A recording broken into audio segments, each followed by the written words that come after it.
Today, we're going to be cooking this giant picanha. This might say tri-tip. This is actually picanha. Don't ask me why it says that. It's been in my freezer for a while. Let's get opened up and trimmed up, and we'll get ready to cook. If you have not tried the queen of meats, you don't know what you're missing. We're just going to do a little bit of trimming. I'll bring you in close, and I'll show you exactly what we do. And then we're going to fire up the SnS kettle with the slow and sear and some Jealous Devil max briquettes.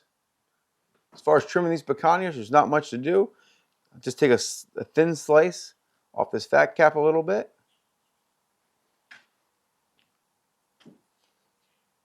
Definitely don't want to take it all off though.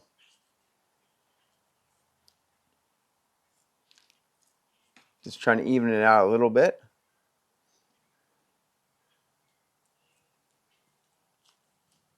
I like to go ahead and score my fat cap next. Probably not necessary, but always makes it look pretty cool.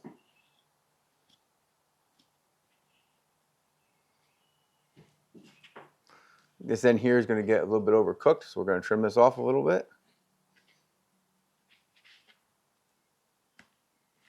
Flip it over. Just a little bit of silver skin to remove. Nothing serious.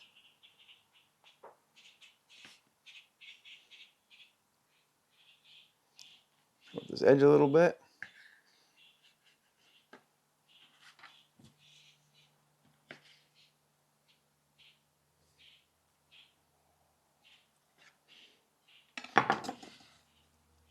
Such a great cut, but pay attention to which way the grain's going.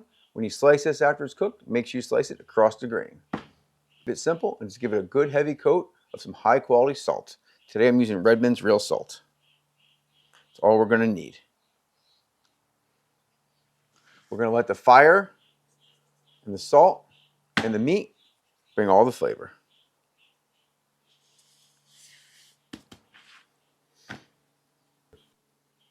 If you've ever been to a Brazilian steakhouse, you know they're going to be bringing the salt. And that's exactly what we're doing here. We'll let this sit in the refrigerator for a couple hours, and then we'll fire up the grill. I'll see you then. So we got our SnS kettle with the slow and sear in it today. We're not going to be using the water pan. We're going to set this up for a reverse sear though. Of course, we got Jealous Devil max briquettes, chemical free, 2 times the size of ordinary briquettes. We're not going to need to fill this up. We're only going to go about half full.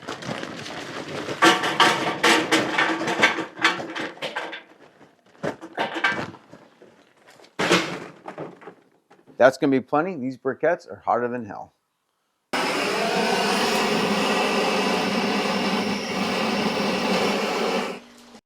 To mire this cook, we're using the thermo Maven P2. I'll leave a link down below for this. This is the best wireless barbecue thermometer I've ever used. Not only is it Bluetooth, it's also Wi-Fi, and each of these probes have got 6 temperature sensors, so you'll know exactly when your meat is done. Got this SnS kettle set up for 2-zone cooking. Gonna go ahead and put this picanha in direct. We're gonna go ahead and rotate this and put the thickest side towards the heat. This is a very funny shaped piece of meat, so this trick will help the meat cook a little bit more evenly, along with a long rest at the end. Get the lid shut, and remember, if you're looking, you're not cooking.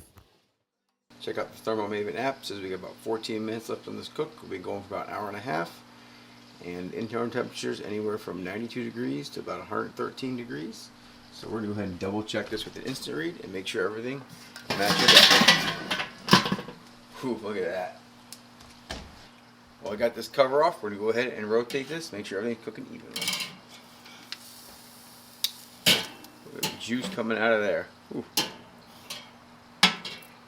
We're using the Thermo Maven F2 Turbo to check on this meat. As you can see, this is a very variable cut of meat in terms of temperature. That's why having multiple probes in the meat thermometer is key, but always double check.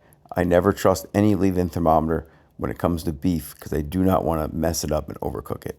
But this looks to be right on the money, so we're going to go ahead and shut the lid and let it finish doing its thing. We'll check back when it's done. This picanha is averaging around 110 degrees. You're going to get about a 10-degree carryover cook between resting and searing, maybe up to 15. So for me, it's definitely time to get this off. Look at those Lamson Premier tongs handling this big piece of meat. Link for that down in the description as well. Gonna let this rest, and then we're gonna rake around the coals. This way we'll be ready for the searing portion of this cook. It does not look like much charcoal in there, but with this jealous devil, you're gonna get plenty of heat. Just watch. I'm gonna sit back and let you enjoy the fire show and realize why these Lamson Premier 20-inch tongs are key when it comes to cooking over a live fire.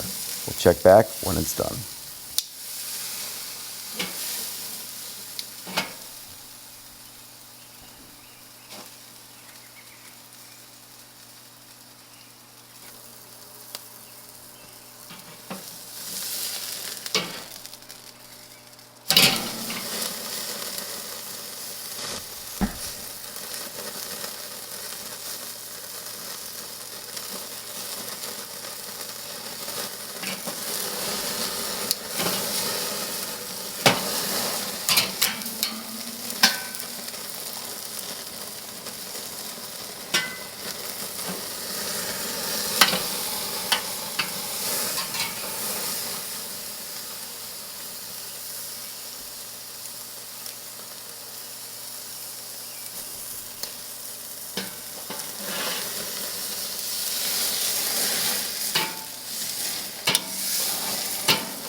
Get this picanha off the heat. We'll let it rest one more time, and then we'll slice into it.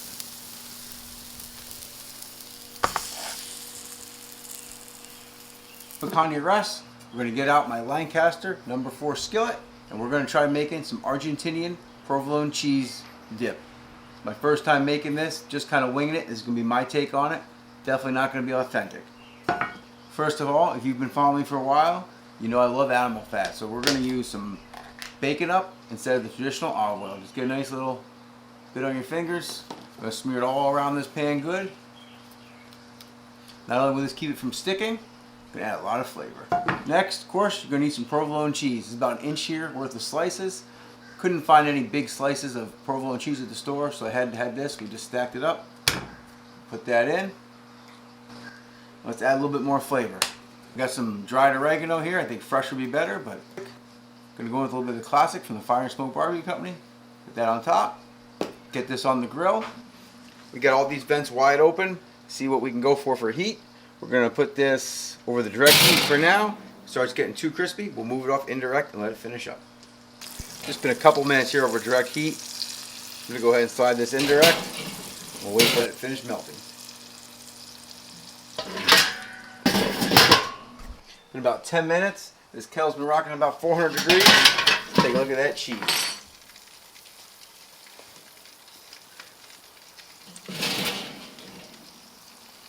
If you look at that, if you don't have a grill, do it in the oven. I can't wait to dig into this. Connie's been resting for a while. Let's go ahead and get this thermometer out and dig in. Look how juicy that is. Can you see those juices? Oh my God. It's one thing about picanha, it's always juicy. Make sure you slice across the grain. Go right down the middle here. See what we got.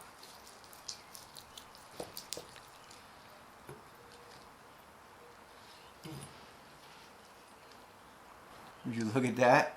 Look at that beautiful color. Then we'll go ahead and slice it across the grain like this.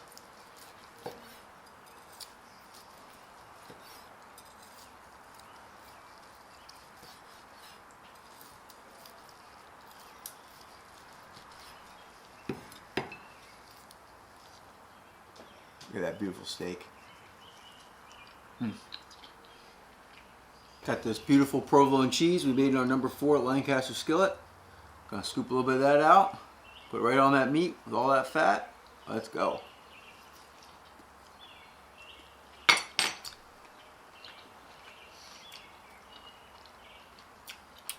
Oh